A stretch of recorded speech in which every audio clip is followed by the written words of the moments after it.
శుక్లాంబరధరం విష్ణుం శశివర్ణం చతుర్భుజం ప్రసన్నవదనం ధ్యాయేత్ సర్వవిఘ్నోపశాంతయేత్. గురుర్బ్రహ్మా గురుర్విష్ణుః గురుర్దేవో మహేశ్వరః గురుః సాక్షాత్ పరబ్రహ్మ తస్మై శ్రీగురవే నమః.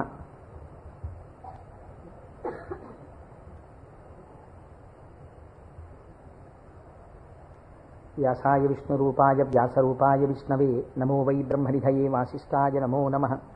కూజంతం రామ రామేతి మధురం మధురాక్షరం ఆరుహ్య కవితాశాఖాం వందే వాల్మీకికోకిలం. శృతిస్మృతిపురాణానాం ఆలయం కరుణాలయం నమామి భగవత్పాదశంకరం లోకశంకరం. వాగర్ధావివ సంపృక్తౌ వాగర్ధప్రతిపత్తయే జగతః పితరౌ వందే పార్వతీపరమేశ్వరౌ. సూక్తిం సమగ్రయతున స్వయమేవ లక్ష్మీః శ్రీరంగరాజమహిషీమధురైకటాక్షైః. వైదగ్ధ్యవర్ణగుణగుంభనగౌరవైర్యాం కండూలకర్ణకుహరాः కవయోధయంతి. హైమోర్ధ్వపుండ్రమజహన్మకుటం సునాసం మందస్మితం మకరకుండలచారుగండం బింబాధరం బహుళదీర్ఘకృపాకటాక్షం. శ్రీవేంకటేశముఖమాత్మని సన్నిధత్తాం మనోజవం మరుతతుల్యవేగం జితేంద్రియం బుద్ధిమతాం వరిష్టం. వాతాత్మజం వనరయూధముఖ్యం శ్రీరామదూతం శిరసా నమామి. ఆపదామపహర్తారం దాతారం సర్వసంపదాం లోకాభిరామం శ్రీరామం భూయో భూయో నమామ్యహం. సింధూరారుణ విగ్రహాం త్రినయనాం మాణిక్యమౌళిస్ఫురత్తారానాయకశేఖరాం స్మితముఖీం ఆపీనవక్షోరుహాం. పాణిభ్యాం అళిపూర్ణరత్నచషకం రక్తోత్పలం బిభ్రతీం సౌమ్యాం రత్నఘటస్థరక్తచరణాం ధ్యాయేత్ పరేదంబికాం. హరి ఓం. పరమేశ్వర స్వరూపమైన సభకి నమస్కారం. ఇది ఉత్తరాయణ పుణ్యకాలం. దక్షిణాయనం పూర్తయి మనం ఉత్తరాయణంలోకి ప్రవేశించాం. ఈ ఉత్తరాయణ పుణ్యకాలంలో శివనామం ఒక్కసారి పలికిన వారు ఎవరైనా ఉన్నారా అని గమనిస్తారట. అంత మహోత్కృష్టమైన కాలం. విశేషించి అదృష్టం ఏంటంటే మనం ప్రతిరోజు ప్రదోష వేళలో ఈ ఉపన్యాసాన్ని ప్రారంభం చేస్తాం. ప్రదోష వేళ పార్వతీ పరమేశ్వరుల యొక్క అర్ధనారీశ్వర స్వరూపంగా శాస్త్రం భావన చేస్తుంది. అంత పరమ పవిత్రమైనటువంటి అసుర సంధ్య వేళలో సాక్షాత్తుగా శంకరుడు వృషభవాహనారూఢుడై ఈ భూమండలం మీద తిరుగుతూ శ్రీశైల పర్వతం మీద ఒక్కసారి దిగుతారట. అందుకే సంధ్యారంభ విజృంభితం శృతిశిరస్థానాంతరాధిష్ఠితం సప్రేమ భ్రమరాభిరామమసకృత్సద్వాసనాశోభితం భోగీంద్రాభరణం సమస్త సుమన పూజ్యం గుణావిష్కృతం సేవే శ్రీగిరి మల్లికార్జున మహాలింగం శివాలింగితం అంటారు. ఒక మద్ది చెట్టు నల్లుకున్నటువంటి మల్లెతీగని చూసినటువంటి శంకర భగవత్పాదులు పార్వతీదేవి చేత ఆలింగనము చేయబడిన పరమేశ్వర స్వరూపాన్ని శ్రీశైల పర్వత శిఖరముల మీద దర్శనం చేసినటువంటి మహోత్కృష్టమైన శ్లోకం అది. అటువంటి శివస్వరూపాన్ని మనం ప్రదోష వేళలో ప్రవచనంగా చేసుకునే ముందు శివపురాణం సామాన్యమైంది కాదు, చాలా పెద్ద గ్రంథం అది. అంత పెద్ద గ్రంథంలో మనకి ఉపయుక్తమైనవి ఉన్నాయి, చాలా జటిలమైనవి ఉన్నాయి. నిత్య జీవితంలో వాటిని అనుష్ఠానంలోకి తెచ్చుకోవడానికి అన్ని ఆశ్రమాలకి అలివి కానివి ఉన్నాయి. కనుక నేను అనుకున్నాను, శివాష్టోత్తర శతనామ స్తోత్రాన్ని ఉత్తరాయణ పుణ్యకాలం కనుక నేనేదో ప్రవచనం చేయడం కేవలం వినడం కాకుండా ప్రతిరోజు ఈ కార్డు పట్టుకుని వస్తే ప్రదోష వేళలో మనం ఇటువంటి దేవాలయంలో కూర్చుని చెప్పుకున్నటువంటి నామం 1,000,000 రెట్లు ఫలితం ఇస్తుంది. ఒక 30 రోజులో 40 రోజులో ఈ ప్రవచనాలు కొనసాగినప్పుడు మీరు ప్రతిరోజు ఈ నామాలు పలికారనుకోండి, 108 ఇంటూ 1,000,000 అంత నామం చేసినటువంటి ఫలితం మన ఖాతాలో ఈశ్వరుడు వేస్తాడు. దాని మీద వినడం శృణ్వం తపః, అది తపస్సు చేసినటువంటి ఫలితం అవుతుంది. ఉత్తరాయణ పుణ్యకాలంలో ఇంతకన్నా మనం చేసుకోగలిగినటువంటి మహద్భాగ్యం ఏముంటుంది? దీని మీద సుబ్రహ్మణ్యేశ్వర స్వామి వారికి ఇతపూర్వం నాకు తెలిసి కాకినాడ పట్టణంలో ఎన్నడూ జరగనంత అత్యద్భుతమైనటువంటి కార్యక్రమాన్ని మనం ఫిబ్రవరి 10, 11 తేదీలలో సుబ్రహ్మణ్యేశ్వర స్వామి వారి ఆవిర్భావము, తారకాసుర సంహారము, వల్లీ కళ్యాణము ఇవన్నీ శివపురాణాంతర్గతంగా వస్తాయి. ఇవన్నీ విన్న తరువాత 200 జంటలు పాలకావిళ్ళు ఎత్తి పట్టుకుని, కావిడి పట్టుకున్న వాళ్ళకి ఇంకా ఆచంద్రతారార్కం వంశాభివృద్ధి కోరికలు తీరుస్తానని పరమాత్మ ప్రకటించారు. ద్రవిడ దేశంలో అయితే కావిడి పట్టుకుని వెడుతుంటే సంతానము లేనటువంటి స్త్రీలు పడుకుని వారు దాటేటట్టుగా పడుకుంటారు. వారు దాటితే సుబ్రహ్మణ్యుడే దాటినట్టు. సంతానము కలగకుండా ఉన్నటువంటి ప్రతిబంధకము దానివల్ల తొలగిపోతుంది అని. అటువంటి ఉత్సవం నాకు తెలిసి జరగలేదు. పెద్దలు పూర్వం ఎవరైనా చేసి ఉండవచ్చు. అటువంటి ఉత్సవాన్ని మనం ఫిబ్రవరి 11వ తారీఖున చేసుకోబోతున్నాం ఇక్కడ. ఆ రోజున సుబ్రహ్మణ్య సంబంధంగా ఒక గొప్ప హోమం జరుగుతుంది. సుబ్రహ్మణ్యుడికి పాలకావిళ్ళు పట్టుకొచ్చిన కావిళ్లల్లో పాలతోటే అభిషేకం జరుగుతుంది. అదే రోజున స్వామివారికి సాయంకాలం వల్లీ కళ్యాణం జరుగుతుంది. బహుశా వల్లీ కళ్యాణం జరగడం అన్నది మనం చాలా తక్కువగా చూసాం. వల్లీ కళ్యాణం ఆ రోజు సాయంకాలం ఇక్కడ జరుగుతుంది. ఇది కాకుండా ఇంకా కొన్ని విశేష కార్యక్రమాలు ఇందులో మన జీవితాలు ధన్యమయ్యేటట్టుగా అనుసంధానం చేస్తాం. ఆయా ఘట్టాలు వచ్చినప్పుడు వాటిని మీకు ముందుగానే విజ్ఞాపన చేస్తాను. కనుక శివపురాణాన్ని మనం శివాష్టోత్తర శతనామ స్తోత్రంతో అనుసంధానం చేసుకుంటే ఈ ప్రవచనాలు అయిపోయిన తరువాత కూడా మీరు ఎప్పుడైనా ఇంటి దగ్గర కూర్చుని నామాలు చదువుకుంటుంటే మనస్సు తొందరగా రమిస్తుంది. ఎందుచేత అంటే శివో మహేశ్వర శంభు పినాకి శశిశేఖర అని చదవడం వేరు. శివ అనగానే మొదటి నామం దగ్గర మీకు కొన్ని విషయాలు జ్ఞాపకానికి వచ్చాయనుకోండి, మనస్సు ఏమవుతుందంటే అటు ఇటు వెళ్ళదు, అందులోకి వెళ్ళిపోయి ఏదో ఒక నామంలో ఒక ఘట్టం ఏదో మీకు జ్ఞాపకం వచ్చి దాని గురించి ఆలోచిస్తూ మీరు నామాలన్నీ చదివేశారనుకోండి, ఇప్పుడు మీరు 108 నామాలు దీక్షతో తపస్సుగా చేసిన ఫలితం వస్తుంది. వాటి అర్థం తెలియకుండా చదువుతున్నారనుకోండి, మనస్సు చించలమై ఎక్కడికో వెళితే నామం చెప్పిన ఫలితం ఉంటుంది, కానీ మనస్సు లగ్నం కాదు. మనస్సుని కూడా ఏకీకృతం చేసేటటువంటి ప్రయత్నంలో భాగంగా శివమహాపురాణాన్ని శివాష్టోత్తర శతనామ స్తోత్రంతో అనుసంధానం చేస్తే మనందరికీ ఎక్కువ ప్రయోజనకరంగా ఉంటుంది అని నాకు అనిపించింది. పైగా అందరూ చక్కగా ప్రదోష వేళలో శివనామం చెప్పేటటువంటి అదృష్టాన్ని పొందుతారనిపించింది. నేను అంటాను, మీరు కూడా అనండి. ఇది అయిన తర్వాత నేను ప్రవచనం ప్రారంభం చేస్తాను. ఇవాళే కాదు, ప్రతిరోజు. ఇవాళంటే కొద్దిగా మనకి ప్రారంభం కాబట్టి ఆలస్యం అయింది, రేపటి నుంచి అలా ఉండదు ఖచ్చితంగా. ఎందుకంటే ప్రదోష వేళలో ఈ నామాలు చదవాలి కాబట్టి 6:30 అయ్యేటప్పటికీ నామాలు చదవడం ప్రారంభం చేసేస్తాం. ఎందుకంటే ప్రదోష వేళలో చదివినటువంటి దాని ఫలితం మీరు శివమహాపురాణంలో విందురు గాని దాని శక్తి ఎలా వెళ్ళిపోతుందో చూద్దురు గాని. ధ్యాన శ్లోకం చెప్పండి. ధవళవపుషమిందోర్ మండలే సన్నివిష్టం భుజగవలయహారం భస్మదిగ్ధాంగమీశం మృగయ పరశుపాణిం చారు చంద్రార్ధమౌళిం హృదయ కమల మధ్యే సంతతం చింతయామి. శివో మహేశ్వర శంభు పినాకీ శశిశేఖర వామదేవో విరూపాక్ష కపర్దీ నీలలోహిత శంకర శూలపాణిశ్చ ఖట్వాంగీ విష్ణువల్లభ శిపి విష్ణోంబికానాథ. శశి విష్ణు కాదండి, అది పొరపాటు పడింది. శిపి విష్ణోంబికానాథ శ్రీకంఠో భక్తవత్సల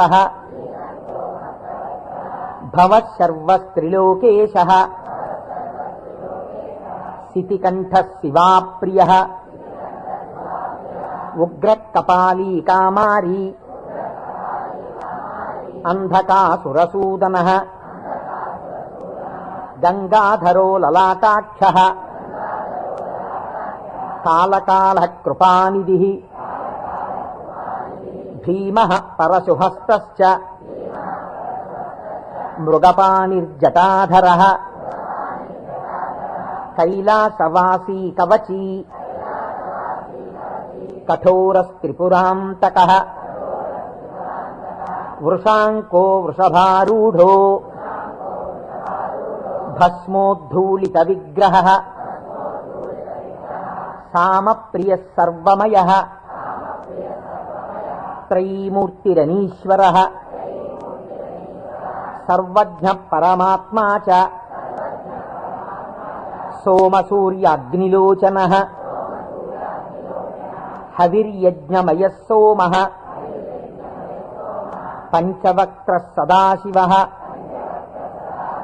విశ్వేశ్వరో వీరభద్రో గణనాథ ప్రజాపతి హిరణ్యరేతా దుర్ధర్షో గిరిశో గిరీశో నగః భుజంగభూషణో భర్గో గిరిధన్వీ గిరిప్రియ కృత్తివాసాః పురారాతిః భగవాన్ ప్రమదాధిపః మృత్యుంజయః సూక్ష్మతనుః జగద్వ్యాపీ జగద్గురుః వ్యోమకేశో మహాసేనః జనకశ్చారు విక్రమ మహాసేన జనకశ్చారు విక్రమః రుద్రో భూతపతిస్థాణుః అహిర్భూజ్ఞో దిగంబరః అష్టమూర్తిరనేకాత్మా సాత్విక శుద్ధ విగ్రహః శాశ్వత ఖండపరశుః అజపాశ విమోచకః మృఢ పశుపతిర్దేవో మహాదేవో వ్యయో హరిః పూషదంతభిదవ్యగ్రో దక్షాధ్వర హరోహరః భగనేత్రభిదవ్యక్తః సహస్రాక్ష సహస్రపాత్ అపవర్గప్రదోనంతః తారక పరమేశ్వరః ఏవం శ్రీశంభుదేవస్య నామ్నామస్తోత్తరం శతం శ్రీశివాష్టోత్తరశతనామస్తోత్రం సమాప్తం.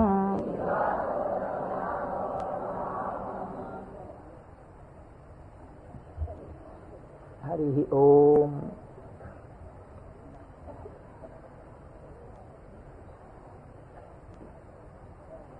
శివ అన్న శబ్దమే చాలా గొప్పది. ఈ శివాష్టోత్తర శతనామ స్తోత్ర ప్రారంభం కూడా శివశబ్దంతో ప్రారంభమైంది. ఆ పురాణము కూడా శివ మహాపురాణము అని శివశబ్దంతో ప్రారంభమైంది. శివశబ్దాన్ని అమరకోశం వ్యాఖ్యానం చేసింది. అమరకోశం అంటే మనకి సాధికారికమైనటువంటి గ్రంథము. చిత్రం ఏమిటంటే దాన్ని రచించినటువంటి వారు జైనుడు. అమరసింహుడు అనబడేటటువంటి ఒక జైనుడు ఆయన అమరకోశాన్ని రచించి దానితో పాటుగా అనేక గ్రంథాలని రచించారు. కానీ వారు శంకర భగవత్పాదాచార్య స్వామి వారితో వాదనకి దిగినప్పుడు శంకరుల చేతిలో ఓడిపోయారు. ఓడిపోయినప్పుడు ఆయనకి బాధ కలిగింది.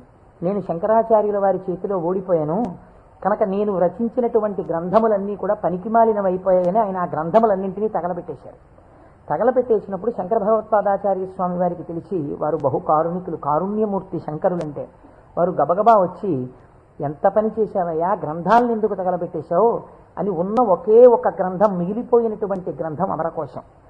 అమరకోశానికి ఉన్నటువంటి గొప్పతనం ఏమిటంటే అది మన సనాతన ధర్మములకు సంబంధించినటువంటి నామముల విషయంలో ఏ పక్షపాతం లేకుండా చక్కగా శృతి ఎలా ప్రతిపాదించిందో, స్మృతులు పురాణములు ఎలా ప్రతిపాదించాయో తాత్వికమైనటువంటి విషయాల్ని, నామములకు అనేకమైన విషయములకు ఉండేటటువంటి అర్థాలని అలా ప్రతిపాదన చేశాడు అమరసింహుడు.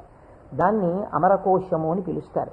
మనం ఏదైనా ఒక విషయాన్ని ప్రతిపాదన చేసే ముందు సాధారణంగా ఒక్కసారి అమరకోశాన్ని చూస్తూ ఉంటారు.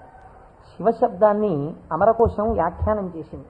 శివ అన్న మాటని ఏ విధంగా మనం అర్థం చేసుకోవలసి ఉంటుంది అంటే అమరకోశంలో దాని గురించి అనేక రకాలైనటువంటి అర్థాలు చెప్పారు. అసలు ఈ అర్థం ఏమిటో మీకు తెలిస్తే తప్ప, లేదా నాకు తెలిస్తే తప్ప, మనం దాని గురించి కొద్దిగా అర్థం చేసుకునే ప్రయత్నం చేస్తే తప్ప అసలు శివ అనేటటువంటి నామానికి ఉన్న అర్థం తెలియదు. ఎందుకంటే శివ శివ అని రెండు శబ్దములు మనకి లోకంలో నానుడిలో ఉన్నాయి. శివ అంటే శంకరుడు, శివ అంటే పార్వతీదేవి, ఆయన యొక్క శక్తి స్వరూపం. శివ అంటే అమరకోశం అంటుంది శామ్యతి పరమానంద రూపత్వ నిర్వికారో భవతీతి శివ. నిర్వికారుడై, నిర్వికారుడు అంటే మనకి వికారములు ఉంటాయి. నేను తరచూ మీకు ప్రస్తావన చేస్తుంటాను. ఈ జగత్తులో ఉన్నటువంటి సమస్త ప్రాణులకు, సమస్త జీవులకు 6 వికారములు ఉంటాయి. ఇవి షడ్వికారములు అంటారు. కాలములో ఏదైనా వచ్చిందనుకోండి, దానికి పుట్టినటువంటి తేదీ అని ఒకటి ఉంటుంది. పుట్టిన తేదీ అన్నది పడినది అంటే మీరు ఒకటి గుర్తుపెట్టుకోవాలి, అది షడ్వికారములకు లోనైపోతుంది. ఈ భావన మీ మనస్సులో బాగా రూఢమైందనుకోండి, బాగా పూనుకుందనుకోండి, అసలు సగానికి సగం లోకం పట్ల ఉండేటటువంటి తాదాత్మ్యత తగ్గిపోతుంది. ఇది కేవలం వినడానికి విన్నారనుకోండి, దీని వలన వచ్చేటటువంటి ప్రయోజనం తక్కువగా ఉంటుంది. ఇది బాగా లోపల జీర్ణమైందనుకోండి, మీకు అనేక విషయాలు అర్థం అవుతాయి. మీరు ఒక్కసారి గమనించండి, షడ్వికారములలో ఇక పూర్వం మీరు ఆ వస్తువుని చూడలేదు, కానీ ఆ వస్తువు, ఆ ప్రాణి, ఆ జీవుడు ఒకానొక కాలమునందు ఈ లోకములో పుట్టింది. కాబట్టి ఇప్పుడు దానికి జన్మము అన్న తేదీ ఒకటి వచ్చింది కాలంలో. సరే, కాలం అన్నది యథార్థమా అంటే బీజస్యాంతరివంకురో జగదిదం ప్రాంగ్ నిర్వికల్పం పునః మాయా కల్పిత దేశకాల కలనా వైచిత్ర చిత్రీకృతం అన్నారు శంకరాచార్యుల వారు. ఆ తత్వ పరిశీలనాన్ని పక్కన పెడితే ఒక జన్మ తేదీ ఉంది. ఈ జన్మ తేదీలో ఒక ప్రాణి కనపడగానే శాస్త్రం అంది 6 విషయాలు గుర్తుపెట్టుకో. ఇక పూర్వము లేనిది పుట్టినది. పుట్టినది మీరేమనాలి? ఎవరో పిల్లాడు పుట్టాడు, వాడు ఏడుస్తున్నాడు, పిల్లాడు ఉన్నాడండి. పుట్టిన పిల్లాడు ఏడవలేదు. అయ్యో ఏమిటి పిల్లాడు ఏడవట్లేదు అని కదిపి చూశారు. కదిపి చూస్తే డాక్టర్ గారు వచ్చారు, స్టెప్ పెట్టారు, ఊపిరి తీయట్లేదు, నల్లగా అయిపోయి ఉన్నాడు. అయ్యో అమ్మా, నీకు మృత శిశువు జన్మించాడు అన్నాడు. కాబట్టి పుట్టినది. అసలు రెండో వికారం ఉంటుంది, ఉన్నది భవతి అనగా ఈ లోకములోకి వచ్చినప్పుడు అది ఉన్నది. అసలు ఉన్నది అని మీరు అనాలంటే అక్కడే శివ శబ్దం ప్రారంభం, మంగళత్వం. ఉన్నది. ఉన్నది అలాగే ఉండాలా? అలా ఉండదు, పెరగాలి. పెరిగినది. పెరిగినది పెరుగుతూ వెళ్ళిపోతుందా? నేనున్నాను, ఎవరి మీదో ఎందుకు పెట్టి చెప్పాలి? కోటేశ్వరరావు అనబడేటటువంటి ఈ శరీరం ఒక డేటు, ఈ డేట్ చెప్తే ఏమవుతుందంటే అదో పుట్టినరోజు కనుక చాలా మంది పాపం ఇచ్చేసి చాలా అలవాటు చేస్తున్నారు. అందరూ భయం వేస్తుంది నాకు ఆ డేట్ చెప్పడానికి. ఏదో 14/7/1959కి ముందు ఈ శరీరం లేదు. 14/7/1959లో ఈ శరీరం వచ్చింది. కాబట్టి ఈ శరీరం వచ్చినది ఉన్నది, ఏడిచింది అమ్మ కడుపులోంచి వచ్చి.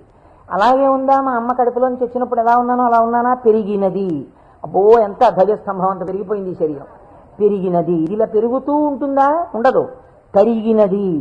మీరు నన్ను ఒక 20 సంవత్సరాల తర్వాత చూశారనుకోండి, ఇది తరిగిపోతుంది. ఈ శరీరం వడిలిపోయి క్షీణించిపోవడం ప్రారంభమైపోతుంది. తరిగినది. తర్వాత ఆయనేనా ఈయన అనవలసి వస్తుంది, మార్పు చెందినది. బాగా క్షీణించిపోయి ఇప్పుడున్నంత శరీరం ఉండదు. అయ్య బాబోయ్, అప్పుడు ఎంత ఉండేవారండి మనిషి, ఆయన ఈయన అటుకంత అయిపోయారండి అంటాం. కాబట్టి మార్పు చెందినది, తరిగినది. ఇంకా కొంతకాలం అయిపోయిన తర్వాత నశించిపోయినది. ఇది శరీరం అంత్యేష్టి సంస్కారం చేయబడిపోతుంది. కాబట్టి ఈ 6 వికారములు సమస్త ప్రాణులకు ఉండి తీరుతాయి. జన్మ తేదీ ఉన్నది, చిట్ట చివరి వికారమునకు కూడా సమయం ఉన్నది. ఈ మధ్యలో ఈ 6 వికారములు నడుస్తుంటాయి. ఈ 6 వికారములన్నది లేనిది ఎవరైనా ఉన్నదా? ఉన్నది. అలా ఉన్నదేదో అదే శివ. అది కాలములో పుట్టలేదు, కాలములో పెరగలేదు, కాలములో ఉండలేదు, కాలములో తరగదు, కాలములో నశించదు.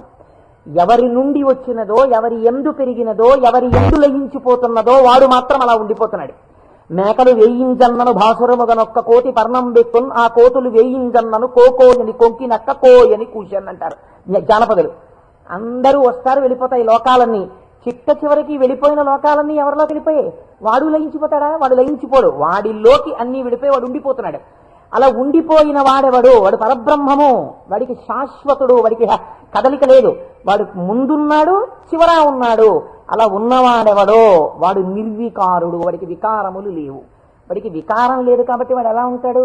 వాడి జుట్టు తెల్లబడదు కదండి, వాడికి ముసలితనం లేదు, కాలము లొంగదీయలేడు. కాబట్టి ఇప్పుడు వాడు నిత్య యవ్వనుడు. అందుకే శివుడి గురించి చెప్పినా, అమ్మవారి గురించి చెప్పినా మనం ఏం చెప్తామంటే నమశివాభ్యాం నవయవ్వనాభ్యాం అంటాం. ఈ శ్లోకం మా ముత్తాత గారు చెప్పారు, అప్పుడు నవయవ్వనులే వాళ్ళు. మా తాతగారు చెప్పారు, అప్పుడు నవయవ్వనులే వాళ్ళు. మా ముత్తాత గారు వెళ్ళిపోయారు, మా తాతగారు వెళ్ళిపోయారు, మా తండ్రి గారు చేశారు కొంతకాలం ఆ శ్లోకాలు, మా తండ్రి గారు వెళ్ళిపోయారు. ఇప్పుడు నేను చేస్తున్నాను. నేను చెప్పిన నమశివాభ్యాం నవయవ్వనాభ్యాం పరస్పరాశ్లిష్టవపుద్ధరాభ్యాం. అదేమిటంటే మా ముత్తాతగారు, తాతగారు, తండ్రి గారు, నేను 4 తరాలు మారిపోయా, ఇంకా నవయవ్వనాభ్యామేనా? ఆ శ్లోకం మార్చద్దా? వృద్ధాప్యం రాదా? రాదు. ఎందుకు రాదు? మీరు కాలమునకు వశులై కాలమునందు మార్పు మీకు వస్తుంది. కాలస్వరూపములో మీ యందు మార్పులు తెచ్చేవాడెవడున్నాడో వాడు మార్పునకు అతీతుడుగా సాక్షిగా ఉన్నాడు. కదిలే వస్తువుకి కదలని వస్తువు ఆధారమై ఉంటుంది. మీరు బాగా జ్ఞాపకం పెట్టుకోండి. కదిలే వస్తువుకి గడియారానికి ఉన్నటువంటి పెంజూలం ఊగాలనుకోండి, పెంజూలంని పట్టుకున్నటువంటి స్ప్రింగ్ ఊగకూడదు. స్ప్రింగ్ కూడా ఊగడం మొదలెట్టింది అనుకోండి, ఇంకేంటి అలా ఊగదు. స్ప్రింగ్ నిలకడగా ఉంటుంది, పెంజూలం ఊగుతూ ఉంటుంది. ఒక కదిలే వస్తువుకి ఒక కదలని వస్తువు ఎప్పుడూ కూడా ఆధారమై ఉంటుంది. వికారములు కలిగిన జగత్తుకు ఏది వికారములకు అతీతమై ఉన్నదో అది ఆధారమై ఉన్నది. దాని యందే ఈ సమస్త జగత్తు పుట్టి పెరిగి లయించుచున్నది. అటువంటిదేదో అది వికారాతీత స్థితి కలిగినటువంటి పరబ్రహ్మము. దానిని నువ్వు ఒక నామవాచకంతో పిలవాలనుకుంటే శివ అని పిలవవచ్చు. కాబట్టి ఇప్పుడు శివశబ్దం ఎవరిని చెప్తోంది? పరబ్రహ్మాన్ని చెప్తోంది. ఇప్పుడు ఆయన ఎలా ఉంటారు? నిర్వికారమై నిరంజనమై. ఇదే కదండి శివకవచం మాట్లాడుతుంది పూర్వభాగంలో. ఆయన యొక్క స్థితిని ఆయన ఎలా నిర్వికారుడై ఉంటాడో చెప్తుంది. ఇటువంటి పరమాత్మ స్వరూపం మీ కన్నులకు కనపడుతుందా? వికారము పొందుతున్న జగత్తు మీకు కనపడుతుంది, కానీ వికారములు పొందుతున్నటువంటి జగత్తుకి తను ఆధారముగా ఉన్నవాడు మీకు కనపడతాడా? కనపడడు. ఈయనకి ఒక రూపం తీసుకొచ్చి చూస్తే ఎలా ఉంటాడు అంటే, అమరకోశంలో ఎంత అందంగా మాట్లాడాడో చూడండి. అమరసింహుడు పరమానంద రూపత్వ, ఆయన పరమానందమును పొందుతూ ఉంటాడు. ఎందుకని? మన అందరికీ సుఖదుఖాలని ద్వంద్వాలుంటాయి, ఎప్పుడూ ఆనందంతో ఉండం. ఆయనకి వికారాలు ఏమీ లేవు, అందుకని ఆయన ఎప్పుడూ పరమానందంతో ఉంటాడు. ఎక్కడుంది పరమానందం? బయట ఉన్న వస్తువుల వల్ల ఆనందం కాదు, లోపలే ఉంది ఆనందం. ఆ ఆనందంతో తన్మయాన్ని పొందుతూ ఉంటాడు. అది నోటితో చెప్పడం కుదరదు. ఇప్పుడు ఎలా చెప్పాలి అంటే, పద్మాసనం వేసుకుని చేతులు రెండు ఇలా పెట్టుకుని కన్నులు ఇలా అరమోట్పు కన్నులతో ఉండి తనలో తాను రమిస్తూ కనపడుతుంటాడు. శంకరుడి యొక్క ఫోటో మీరు చూశారనుకోండి, చూస్తే ఆయన అరమోట్పు కన్నులతో కూర్చుని సంతోషంతో ఆనందంతో ఉన్నట్టుంటాడు. ఇందులో ఇంకా లోకరక్షణ హేతువుగా అభయముద్ర పట్టినట్టుగా ఉంది. ఆయన అరమోట్పు కన్నులతో ఆనందంతో రమించిపోతున్నట్టుగా ఉంటుంది శివస్వరూపం. అంటే ఘనీభవించినటువంటి ఆనంద స్వరూపమే పరమాత్మ యొక్క స్వరూపం. పరమాత్మ నిత్యానందము ఏది ఉన్నదో దాన్ని రాశీభూతం చేస్తే అదే శివ. కాబట్టి ఇప్పుడు పరమాత్మ యొక్క స్వరూపమేమి? ఆనంద ఘనమే పరమాత్మ. కాబట్టి ఇప్పుడు ఆయన అన్ని వికారములకు అతీతుడై తనలో తాను రమించిపోతూ ఆనందపడిపోతూ ఉండేవాడెవరో, అంటే కదలిక ఉండదు ఇంకా మనస్సులో, అన్ని అరికట్టి లోపల ఉన్నటువంటి ఆనందంతో తాను కలిసిపోయి తానే చిదానంద రూపుడై ఉంటాడు. దీనికి మీకు పోలిక చెప్పాలంటే ఒక్కటి కుదురుతుంది. మనం కదులుతున్నటువంటి తరంగములు కలిగిన సరోవరాలం. మీరు చూడండి, అందుకే నిద్ర లేవగానే ఏది ప్రారంభం అవుతుంది పనిచేయి మీకు ప్రారంభంలో నిద్ర లేచారు అనగానే, నిద్ర లేవడం అంటే ఏమిటో తెలుసా అండి? శరీరం లేవడం కాదు. ముందు ఏది లేస్తుందో తెలుసా? పరమాత్మతో రమిస్తున్నటువంటి మనస్సు విడివడుతుంది. విడివడి అది సంకల్ప వికల్ప సంఘాతం. అది వెంటనే ఒక ఆలోచన మొదలెడుతుంది. మొదట ఆలోచన ఏమిటి? తెల్లవారిపోయింది.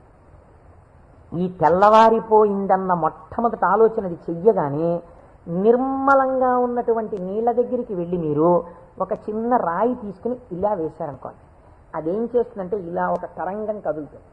కదిలి అలా వెడుతుంది. ఇది ఒక్కటే వెళ్ళదు, ఇది వెడుతూ ఇంకో తరంగాన్ని తయారు చేస్తుంది. అలా కదులుతూ తరంగాలుగా ఒక కదలిక రాగానే ఇంకో కదలిక వస్తుంది. తెల్లవారిపోయింది, ఇవాళే నువ్వు శివమహాపురాణం మొదలెట్టాలి, ఇవాళే నువ్వు ఫలానా వాళ్ళ ఇంటికి వెళ్ళి ఒక్కసారి ఆశీర్వచనం చెయ్యాలి, చూసావా తెల్లవారిపోతుంది గబగబా సంధ్యావందనం చెయ్యాలి. ఒకదాని వెనక ఒకటి సంకల్పాలు వచ్చేస్తాయి. ఇవి సుఖములకు దుఃఖములకు కూడా హేతువులు అవుతూ ఉంటాయి.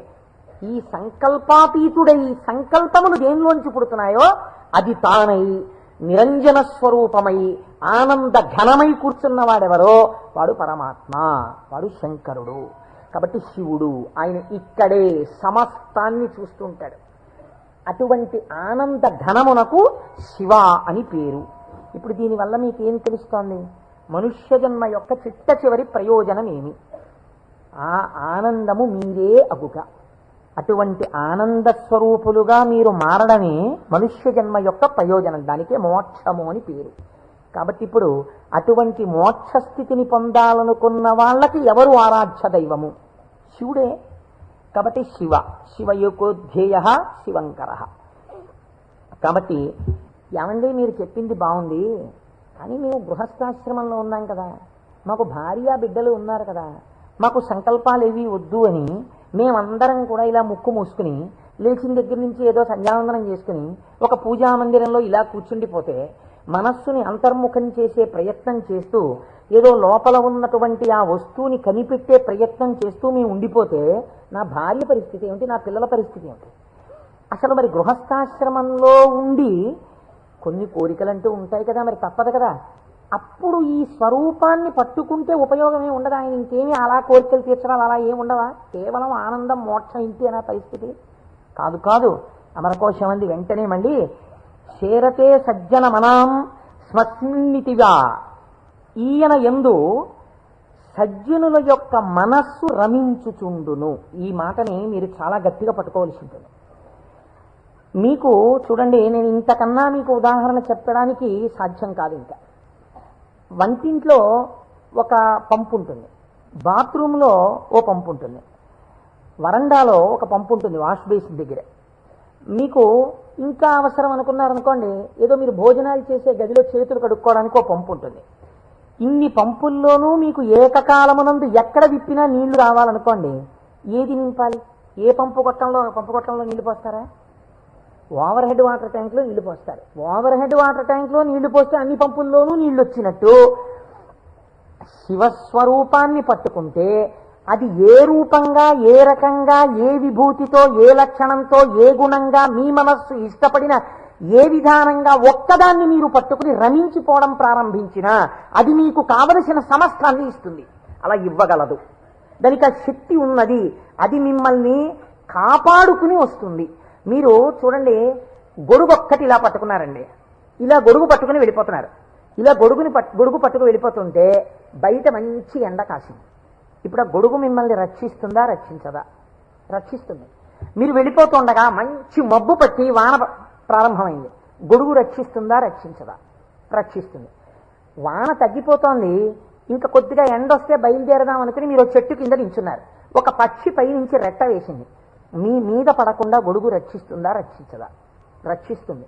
ఒక గొడుగు మీకు శీతలము నుండి, ఉష్ణము నుండి, జలధార నుండి, పక్షి రెట్ట నుండి ఇన్నిటి నుంచి కాపాడినప్పుడు పరమాత్మని పట్టుకున్న వాడి కోరికలు కూడా అన్ని భంగులా తీరుతాయి. మీకు ఏది కావాలో అది వాడు ఇవ్వగలడని మీరు ఎలా అనుకోవట్లేదు?